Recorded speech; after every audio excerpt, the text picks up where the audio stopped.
Hi friends, electronics melon tutorial എല്ലാവർക്കും സ്വാഗതം. നമ്മൾ ഈ ഒരു വീഡിയോയിൽ പറയുന്നത് മറ്റൊരു ടോർച്ചിന്റെ റിപ്പയറിംഗ് ആണ്. കഴിഞ്ഞ വീഡിയോയിൽ ഒരു ടോർച്ചിന്റെ റിപ്പയറിംഗ് പറഞ്ഞു. ഈ ടോർച്ചിന്റെ കംപ്ലൈന്റ് ഇതാണ്. ഇത് ഡെഡ് ആയിട്ടാണ് കിട്ടിയിട്ടുള്ളത്. ഇതിൽ ഒന്നും വർക്ക് ചെയ്യുന്നില്ല. ഇത് നമ്മൾ ചാർജർ കുത്തി കൊടുത്താൽ ഉള്ളൊരു റിയാക്ഷനും കാണുന്നില്ല, ഒന്നും വർക്ക് ചെയ്യുന്നില്ല കേട്ടോ. അപ്പോൾ ഇത് വർക്ക് ചെയ്യാത്തൊരു ഇതാണ് കിട്ടിയിട്ടുള്ളത്. അപ്പോൾ ഇതിനെ എങ്ങനെ റിപ്പയർ ചെയ്യാമെന്നുള്ള കാര്യങ്ങളൊന്ന് നോക്കാം. അപ്പോൾ ആദ്യം ഇതിലെ ബാറ്ററിയുടെ കണ്ടീഷൻ ഒന്ന് നോക്കാം. നമുക്ക് ബാറ്ററിയുടെ അവസ്ഥ എന്താണെന്നുള്ളത് ഞാനത് അഴിച്ചിട്ട് നോക്കുകയാണ്. ഇപ്പോൾ ബാറ്ററി എടുത്തു. ഇത് ശരിക്കും നീളമുള്ള ബാറ്ററിയാണ്. നീളമുള്ള ബാറ്ററി ആകുമ്പോൾ അത് 2.4 ആണ് വരിക. നേരത്തെ കഴിഞ്ഞ ക്ലാസ്സിൽ നമ്മൾ പറഞ്ഞ ബാറ്ററി 1.2 ആണ്. ഒറ്റ സിംഗിൾ ബാറ്ററി ആണെങ്കിൽ 1.2, രണ്ട് ബാറ്ററി ആണെങ്കിൽ 2.4 ആയി. അങ്ങനെ ഓരോന്ന് കൂടുന്നതിനനുസരിച്ച് 1.2 വെച്ച് അങ്ങനെ ആഡ് ആയിട്ട് പോകും. അപ്പോൾ നമുക്ക് ചെക്ക് ചെയ്ത സമയത്ത് മീറ്ററിൽ ചെക്ക് ചെയ്യുമ്പോൾ ഇവിടെ വോൾട്ടേജ് കാണിക്കുന്നത് 1.3 സംതിങ് ആണ് കാണിക്കുന്നത്. ശരിക്കും ഇത് 2.4 കാണിക്കേണ്ടതാണ്. ഇപ്പോൾ ഇതിൻ്റെ ബാറ്ററി ഇതിൽ നമ്മൾ എഴുതി വെച്ചിട്ടുണ്ട് അവിടെ വോൾട്ടേജ് എത്രയാണ് എന്നുള്ളതൊക്കെ. ഇതിൽ 2.4 എന്നുള്ളത് എഴുതി വെച്ചിട്ടുണ്ട്.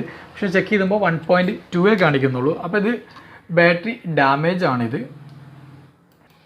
ഇതിൽ തന്നെ വോൾട്ടേജ് 1.2 കാണിക്കുന്നതുകൊണ്ട് നമ്മൾ ചെയ്യേണ്ടത് ഇതിൽ ഒരു ബാറ്ററി വർക്കിംഗ് ആണ് എന്ന് മനസ്സിലാക്കാൻ പറ്റും. ഒരു ബാറ്ററിയുടെ വോൾട്ടേജ് കാണിക്കുന്നുണ്ടല്ലോ. അപ്പോൾ ഒരു ബാറ്ററിയുടെ വോൾട്ടേജ് കാണിക്കുന്നുണ്ട്. ഞാൻ ഇതിൻ്റെ സൈഡിൽ ഈ കവർ ഒന്ന് കീറി കൊടുത്തതാണ്. ഒന്ന് കത്തി വെച്ചുകൊണ്ടൊന്ന് കീറി ഇത് പൊളിച്ചു കൊടുത്തു കഴിഞ്ഞാൽ നമുക്കത് രണ്ട് ബാറ്ററിയാണ്. ഇത് രണ്ട് ബാറ്ററികളെ ജോയിൻ ചെയ്ത് വെക്കുന്നതാണ്. അപ്പോൾ ഇനി ഇങ്ങനെ രണ്ട് ബാറ്ററി ആക്കി കഴിഞ്ഞാൽ നമുക്കിതിനെ സുഖമായിട്ട് ചെക്ക് ചെയ്യാൻ പറ്റും. ഇവിടെ ഒരു കണക്ഷൻ കൊടുത്തു, അതുപോലെ ഇവിടെ ഒരു കണക്ഷൻ കൊടുത്തു. അതിൽ 1.2 കാണിക്കുന്നുണ്ട്. ഇനി ഇത് ഇവിടെ തന്നെ കൊടുത്തിട്ട് ഇപ്പുറത്തെ ബാറ്ററിയുമായിട്ട് നോക്കാം. ഇത് 0 ആണ് കാണിക്കുന്നത്. അതിനർത്ഥം ഇതിൽ ഈ ബാറ്ററി ഡാമേജ് ആണ്, ഈ പാർട്ട് ഡാമേജ് ആണ്, ഈ പാർട്ട് മാത്രമാണ് വർക്കിംഗ് ഉള്ളത്. അപ്പോൾ നമ്മൾ ഇതിനെ ഊരിയിട്ട് നമുക്ക് ഒഴിവാക്കാം. ഡാമേജ് ഉള്ള ഒന്നിനെ മാത്രം ഊരി. നമുക്കിത് ഒരുമിച്ച് 2.4ൻ്റെ ബാറ്ററി ഒരുമിച്ച് മാറ്റണമെന്നില്ല. നമുക്കിത് ഇത്തരത്തിൽ ഒരു ബാറ്ററീനെ മാത്രം ഊരിയിട്ടും വേണമെങ്കിൽ മാറ്റി കൊടുക്കാം. അപ്പോൾ ഇതിനെ ഊരി. അപ്പോൾ ഞാൻ ഇനി വേറൊരു ബാറ്ററി ഉണ്ട്. ആ ബാറ്ററി എടുത്തിട്ട് നമുക്ക് ഇതിലേക്കൊന്ന് വെച്ച് നോക്കാം. ഞാനിത് വേറൊരു ബാറ്ററി എടുത്തിട്ടുണ്ട്, 1.2 വോൾട്ടിൻ്റെ തന്നെ. അപ്പോൾ ഈ രണ്ട് ബാറ്ററി കൂടെ ഒരുമിച്ച് വെച്ച് കഴിഞ്ഞാൽ 2.4 വോൾട്ട് കിട്ടും. ചെക്ക് ചെയ്ത് നോക്കാം. രണ്ടും കൂടെ ഒരുമിച്ച് വെച്ചു. 2.5 എൻ്റെ അടുത്ത് കാണിക്കുന്നുണ്ട്. അപ്പോൾ ഇത് ഓക്കെയാണ്. അപ്പോൾ നമുക്ക് ഇതിലൊന്ന് ഹോൾഡറിലിട്ട് നോക്കാം. ബാറ്ററി ഒന്ന് സെറ്റാക്കി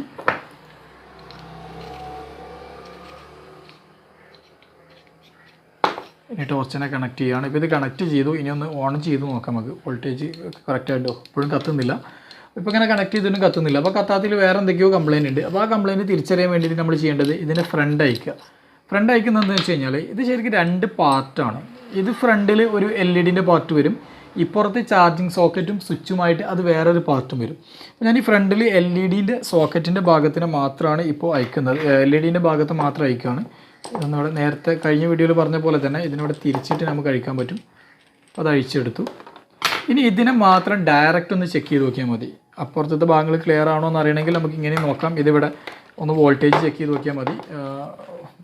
മൾട്ടിമീറ്ററിൽ ഇവിടെ വെച്ച് നോക്കുക. വോൾട്ടേജ് ഇല്ല. സ്വിച്ച് ഒന്ന് ഓൺ ചെയ്തിട്ട് നോക്കാം.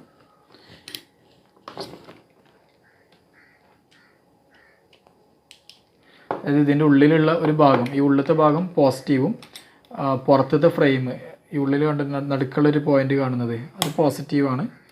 അതുപോലെ തന്നെ ഈ സൈഡിലുള്ള ഫ്രെയിം എന്ന് പറയുന്നത് നെഗറ്റീവാണ്. അപ്പോൾ നമ്മൾ ഇതിൽ വെക്കുമ്പോൾ അവിടെ 2.5 വോൾട്ട് കാണിക്കുന്നുണ്ട്.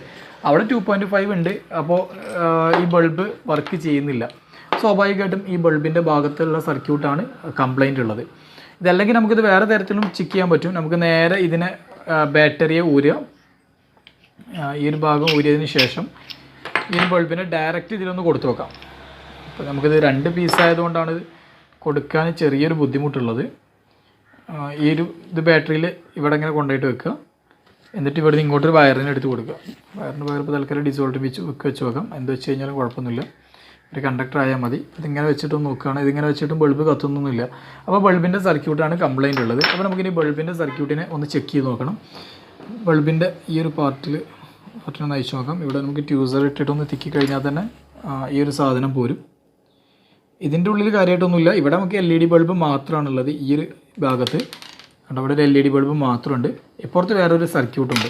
ഇനി LED ബൾബ് കംപ്ലൈൻ്റ് ആണോ അല്ലേ എന്നുള്ളതൊന്ന് ചെക്ക് ചെയ്യാണ്. നമുക്ക് സാധാരണ മൾട്ടിമീറ്റർ തന്നെ ഉണ്ടായാൽ തന്നെ LED ബൾബിനെ ചെക്ക് ചെയ്യാം. ഡയോഡ് ചെക്ക് ചെയ്യുന്ന ആ ഒരു ഓപ്ഷനിൽ ഇട്ടതിന് ശേഷം നമുക്ക് LED ബൾബിൻ്റെ 2 കാലുകളിലായിട്ട് ഒന്ന് മൾട്ടിമീറ്ററിനെ കൊണ്ടുപോയിട്ട് വെച്ച് നോക്കുക. അങ്ങോട്ട് ഇത് റീഡിംഗ് ഒന്നുമില്ല. റീഡിങ് മാത്രമല്ല, അതിന് കൂടെ ബൾബ് ചെറുതായിട്ടൊന്ന് കത്തുന്നതും കാണാം കേട്ടോ. തിരിച്ച് വെച്ചൊക്കെ പ്ലസ്സിലേക്ക് പ്ലസ് വെക്കുമ്പോൾ LED ചെറുതായിട്ടൊന്ന് കത്തുന്നുണ്ട്, ഒന്നിങ്ങനെ മിനുങ്ങുന്നുണ്ട്. ഇത് LED കംപ്ലൈൻ്റ് ഒന്നുമില്ല, ചെറിയൊരു മിനുക്കമുണ്ട്. അപ്പോൾ ഒന്നുകൂടെ കൺഫേം ആക്കുന്നതിന് വേണ്ടിയിട്ട് ഞാൻ LED ടെസ്റ്റർ ഉപയോഗിച്ചിട്ടൊന്ന് ചെക്ക് ചെയ്തതാണ്. ഒരു LED ടെസ്റ്റർ ഉണ്ട്. ഇത് നമ്മൾ LED TV-കളുടെ LED ഒക്കെ ചെക്ക് ചെയ്യാൻ ഉപയോഗിക്കുന്നതാണ്. ഇതൊന്ന് വെച്ചിട്ട് ചെക്ക് ചെയ്ത് കഴിഞ്ഞാൽ നമുക്കിതാ ഓക്കെ ബൾബ് കത്തുന്നുണ്ട്. അപ്പോൾ LED കുഴപ്പമൊന്നുമില്ല, LED ഓക്കെയാണ്. അപ്പോൾ ഇനി കംപ്ലൈൻറ്റ് ഉണ്ടാകുമ്പോൾ അതിൻ്റെ ഉള്ളിലെ സർക്യൂട്ട് കംപ്ലൈൻറ്റ് ഉണ്ടെന്ന് നോക്കാൻ വേണ്ടിയിട്ട് നമുക്ക് ഈ ഭാഗം അയച്ചെടുക്കേണ്ടതായിട്ടുണ്ട്. ഇത് അഴിക്കണം എന്നുണ്ടെങ്കിൽ ഇവിടെ സൈഡിലൊക്കെ ചെറിയൊരു ഗ്യാപ്പ് കാണുന്നുണ്ട്. ഈ ഒരു ഗ്യാപ്പ് വഴി നമുക്ക് കത്തി കെട്ടിയിട്ടൊന്ന് തിക്കി കഴിഞ്ഞാൽ തന്നെ ഇത് പോരും. ചെറിയൊരു ടൈറ്റ് ഉണ്ടാവും മിക്കതിനും. നല്ല ടെമ്പറാക്കിയിട്ട് ബോർഡ് ഫിക്സ് ചെയ്യുന്നതാണ്. ഇത് കിട്ടണമെങ്കിൽ കുറച്ച് പണിയാണ്, നല്ല ടൈറ്റിലാണ് ഇത് വെച്ചിട്ടുള്ളത്. PCB പൊട്ടിപ്പോരാണ്. PCB പൊട്ടാൻ പാടില്ല. PCB പൊട്ടിക്കഴിഞ്ഞാൽ പിന്നെ ആ ബോർഡ് എന്തായാലും വർക്ക് ചെയ്യില്ല. സൈഡിൽ ചെറിയ പ്രിൻറ്റുകളൊക്കെ ഉണ്ടെങ്കിൽ ആ പ്രിൻറ്റ് പിന്നെ വർക്ക് ചെയ്യില്ല. കിട്ടുന്നില്ല, നമുക്കൊന്നുകൂടെ ശ്രമിച്ചു നോക്കാം. ഓക്കെ, ഇത് കിട്ടിയിട്ടുണ്ട്. കുറച്ച് റിസ്ക് എടുക്കേണ്ടി വന്നു. നമുക്ക് ഇവിടുന്ന് ഈ ഹോളിലൂടെ, ഇപ്പുറത്തുള്ള ഹോളുണ്ടല്ലോ, ഇതിലൂടെ ഒന്ന് ഇട്ടിട്ട് ഈ മൾട്ടിമീറ്റർ പ്രോബ് കൊണ്ടൊന്ന് പ്രസ് ചെയ്തിട്ടൊക്കെയാണ് ഇത് കിട്ടിയത്. പ്രസ് ചെയ്യുമ്പോൾ ശ്രദ്ധിക്കണം, ഉള്ളിൽ ഈ ഭാഗത്ത് കമ്പോണൻസ് ഇല്ലയെന്ന് ഉറപ്പ് വരുത്തണം. കമ്പോണൻസിൽ പ്രസ് ആവരുത്. അപ്പോൾ അത് പഴിച്ചപ്പോൾ അതാ ഇതിൻ്റെ ഒരു സർക്യൂട്ട് ഇവിടെ ഉണ്ട്. ചെറിയൊരു IC-യും ഒരു ഡയോഡും ഒരു ഇൻഡക്ടറും ഒക്കെയുള്ള ചെറിയൊരു സർക്യൂട്ട് ആണ് ഇപ്പോൾ ഇതിൽ ഉള്ളത്. അപ്പോൾ ഇനി ഈ സർക്യൂട്ട് ഒന്ന് ചെക്ക് ചെയ്ത് നോക്കണം. അതെങ്ങനെയാണ് നോക്കാമെന്ന് ഒന്ന് ചെക്ക് ചെയ്ത് നോക്കാം. ഇവിടെ ഒരു ഡയോഡ് ഉണ്ട്. ഇപ്പോൾ ഡയോഡിനെ ഒന്ന് നോക്കുകയാണ് ആദ്യം. ആ ഡയോഡിനെ ഫോർവേഡ് ബയാസിൽ കൊടുത്തപ്പോൾ റീഡിംഗ് ഉണ്ട്. റിവേഴ്സ് ബയാസിലൊന്ന് ചെക്ക് ചെയ്യണം. റിവേഴ്സ് ബയാസിൽ ചെക്ക് ചെയ്യുമ്പോൾ റീഡിംഗ് ഒന്നും ഇല്ല. പിന്നെ ഇവിടെ ഒരു ഇൻഡക്ടർ ഉണ്ട്. അപ്പോൾ ഇൻഡക്ടറിനെ ഒന്ന് ചെക്ക് ചെയ്ത് നോക്കാം നമുക്ക്. ഇൻഡക്ടറിലേക്ക് നമ്മൾ ഡയോഡ് ചെക്ക് ചെയ്യേണ്ട ഓപ്ഷൻ തന്നെ കണ്ടിന്യൂറ്റിയിലിട്ടിട്ടാണ് ചെക്ക് ചെയ്യുന്നത്. ഇൻഡക്ടർ ചെക്ക് ചെയ്തപ്പോൾ ഇൻഡക്ടർ 0 ohms കാണിക്കുന്നുണ്ട്. അപ്പോൾ ഇൻഡക്ടർ ഓക്കെയാണ്. പിന്നെ ഇവിടെ ഇതിലുള്ളത് കപ്പാസിറ്ററുകളാണ്. ഈ കപ്പാസിറ്റർ ഒന്നും പിന്നെ അങ്ങനെ കംപ്ലൈൻറ്റ് ഉണ്ടാവില്ല. ഷോർട്ട് ഉണ്ടോ നോക്കിയാൽ മതി. ഷോർട്ടൊന്നുമില്ല, ഇതും ഷോർട്ടൊന്നുമില്ല. അപ്പോൾ പിന്നെ സ്വാഭാവികമായിട്ട് ഇവിടെയുള്ള ഈ IC തന്നെയായിരിക്കും ഇനി കംപ്ലൈൻറ്റ് ഉണ്ടാവുക. അപ്പോൾ ഈ IC മാറ്റി വയ്ക്കൽ കുറച്ച് എന്താ പറയുക റിസ്ക് ഉള്ളത് തന്നെയാണ്. ഈ IC മാർക്കറ്റിൽ അവൈലബിൾ ആണോ എന്ന് അറിയില്ല. അപ്പോൾ ഇതിന് പകരം നമുക്ക് ചെയ്യേണ്ടത് നേരെ ഈ ഒരു ബോർഡിനെ തന്നെ മേടിക്കാൻ കിട്ടും. ആകെ കുറഞ്ഞ വില വരുള്ളൂ, 60-70 രൂപ. ആ ലെവലിൽ ഇതിൻ്റെ ബോർഡ് കിട്ടും. ഈ ബോർഡിനെ തന്നെ മുഴുവനായിട്ട് എടുക്കുക, എന്നിട്ട് പുതിയൊരു ബോർഡ് വെച്ചുകൊടുത്ത് കഴിഞ്ഞാൽ LED വർക്ക് ചെയ്തോളും. ആ ബോർഡ് മാറ്റിക്കുന്ന സമയത്ത് നമ്മൾ ശ്രദ്ധിക്കേണ്ട കാര്യം എന്താ വെച്ച് കഴിഞ്ഞാൽ സെയിം വോൾട്ടേജ് പറഞ്ഞു കൊടുക്കണം. അപ്പോൾ ഇതിൽ അങ്ങനത്തെ 2 ബാറ്ററിയാണല്ലോ യൂസ് ചെയ്തത്, 2.4. അപ്പോൾ 2.4 വോൾട്ടിൻ്റെ ബോർഡ് എന്ന് പറഞ്ഞിട്ട് തന്നെ മേടിക്കണം. എന്നിട്ട് ആ ബോർഡിനെ ഇതിൽ സെറ്റാക്കി കഴിഞ്ഞാൽ ഇത് വർക്കിംഗ് ആയിക്കോളും. ഇത്തരത്തിലാണ് നമ്മൾ ഈ ഒരു പ്രശ്നങ്ങളെ സോൾവ് ചെയ്യേണ്ടത്. വീഡിയോ എല്ലാവർക്കും ഇഷ്ടമായിട്ടുണ്ടാവുമെന്ന് കരുതുന്നു. പുതിയ ഒരു വീഡിയോയുമായിട്ട് നമുക്ക് വീണ്ടും കാണാം.